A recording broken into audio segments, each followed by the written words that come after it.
Hello there. We're all growing tired of hearing from every corner that AI is soon going to replace us all. Many of you, my dear fellow creators, have to deal with ignorant people who know little about either art or the law. Yet this doesn't stop them from repeating over and over again that no one needs your work and that AI can generate everything in a couple of seconds and for free at all. So, let's sort this out together today. Does generating art based on your prompt makes the auto of the finished results? Or are you simply a client of the soulless machine? My name is Red Glove, I'm an animator and a love student. Let's example AI from the perspective of the law and actual legal practice.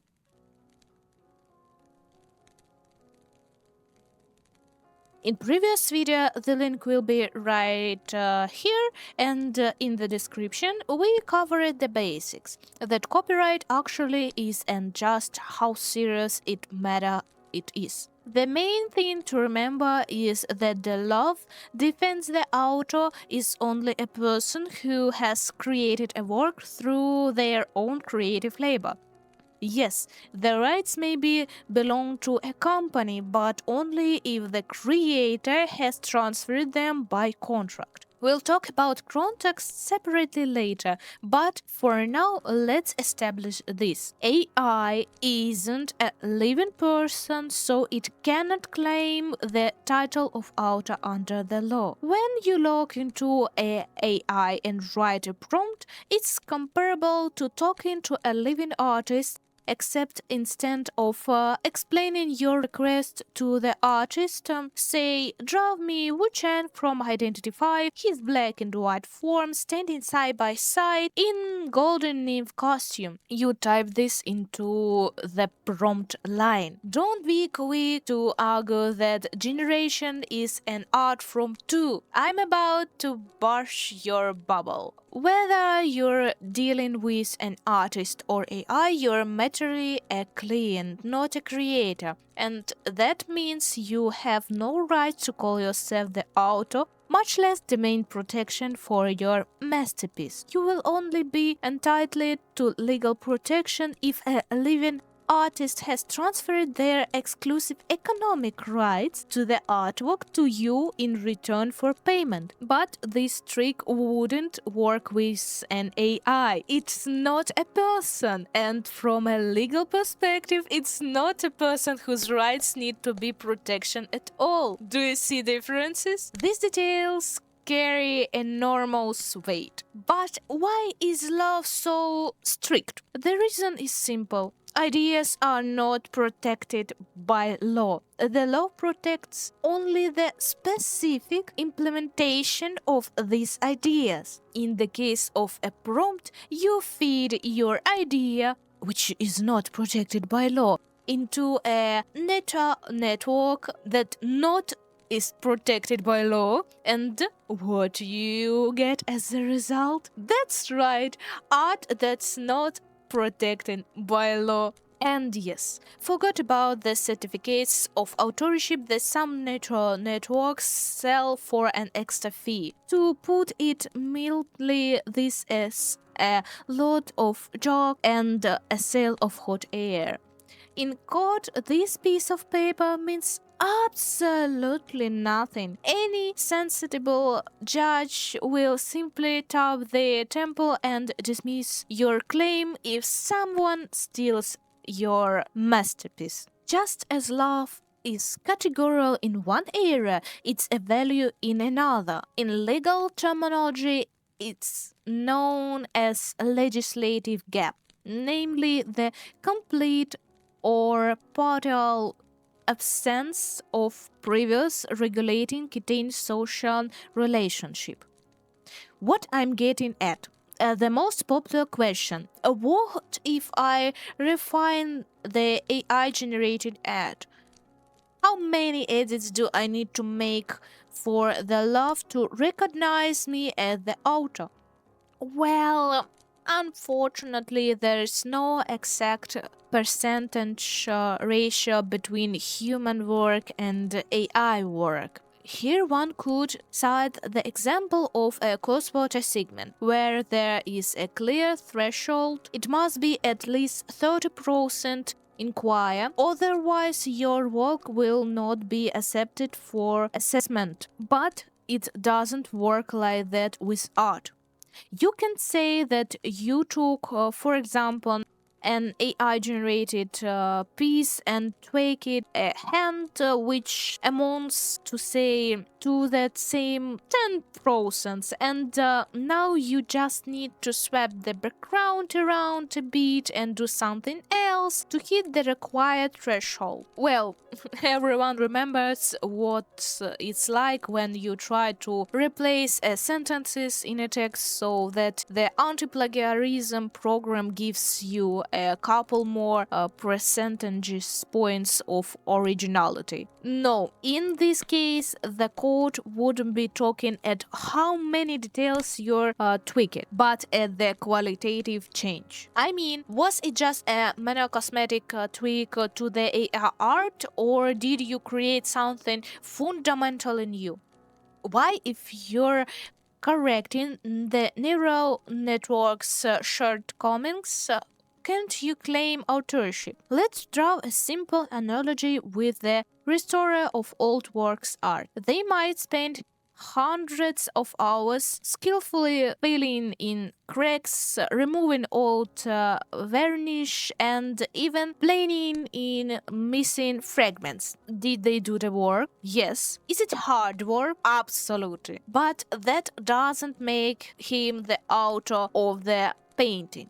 Why? Because the composition, colors, ideas, and characters weren't his creation. It's the same with AR art corrections. You're simply restoring a damaged image, not creating it. Similarly, one could also acquire that your changes are insignificant. Well, to use legal terms, there is a principle in love. The love doesn't not concern itself with trifles.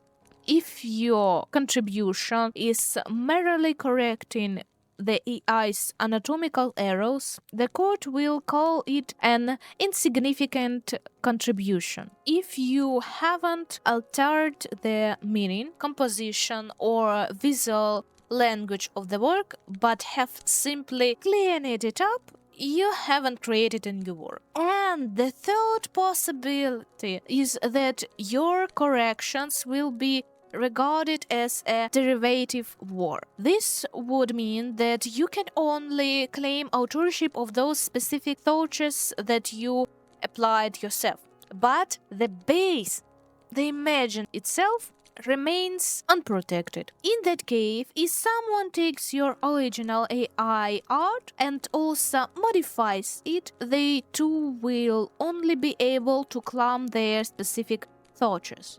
And neither of you will be able to do anything about it because, once again, the source material is unprotected. The result is an interesting situation. No matter how much you boast about your alterations and improvements to AI art, it wouldn't make any difference in the end. You're not the author, and that's that.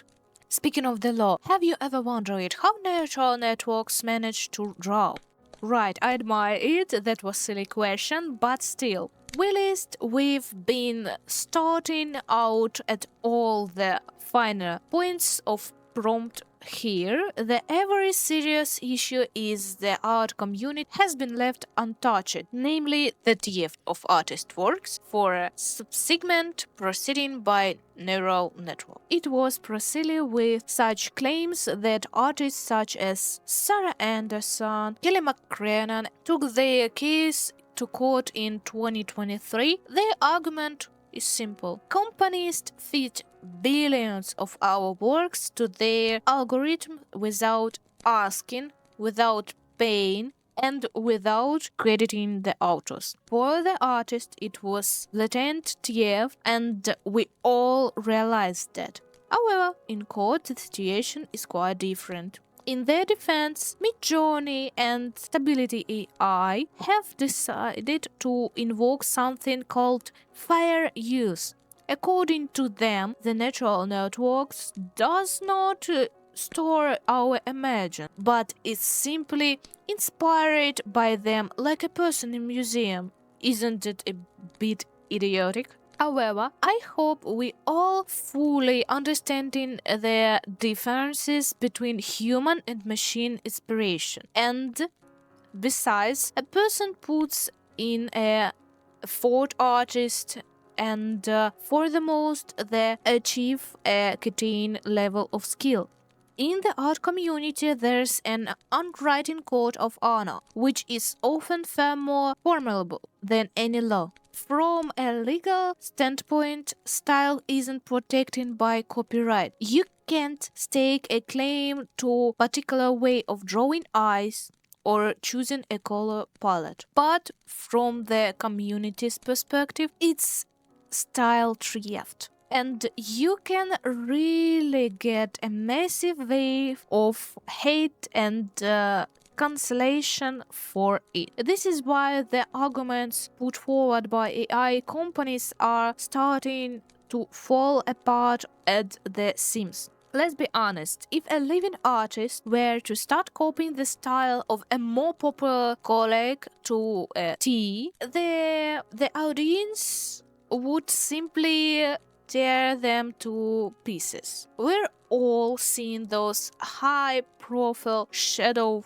downs on Twitter or TikTok. There, an artist gets instantly cancelled for imitating someone else's visual languages. I thought if you openly say you're experimenting with different artist styles, say for a challenge, I don't know, when it's all fine. But a neural network doesn't take part in challenges of this sort, doesn't it? It's disqualifying right from the start. Alas, the law finds itself in a thought here. It says, style is an idea and ideas cannot be protected. When AI does this on an individual scale, it cases to be more inspiration. It turns into parasitism. I thought the legal battles are far from over. Indeed, they have only just begun. We can already say with certainty that the law of writing in the last century was simply not prepared for the practical realization of science fiction centuries. However, while the law is still a bit slow to catch up, we have to protect ourselves using all sorts of tricks and strategies. I'm very pleased that many drawing programs have looked out for their users and added a special feature that allows you to apply special colored smoothness to your artwork, which will be almost invisible to the average viewer, but will be a real headache for a neural network. Both ibisPaint and Clip Studio have such features. In fact, Clip Studio goes a step further by allowing you to add this special trick to the SpeedPaint itself. I can say this: there's no need to fear neural networks so much, as they are very good tools. But I also want to warn you not to abuse them. We all want to draw our own comics and Super Bowl art or anime, but you shouldn't do it with their help, let alone generate the entire production from scratch, because judging by the legal trends surrounding this topic, it will end up as the huge pile of junk that belongs to no one, for which you wouldn't be able to ask for a single penny. And somewhere NFT owners quietly shed a tear. And guys, with you was Red Glove, created by Law and with Law. Catch you later, everyone.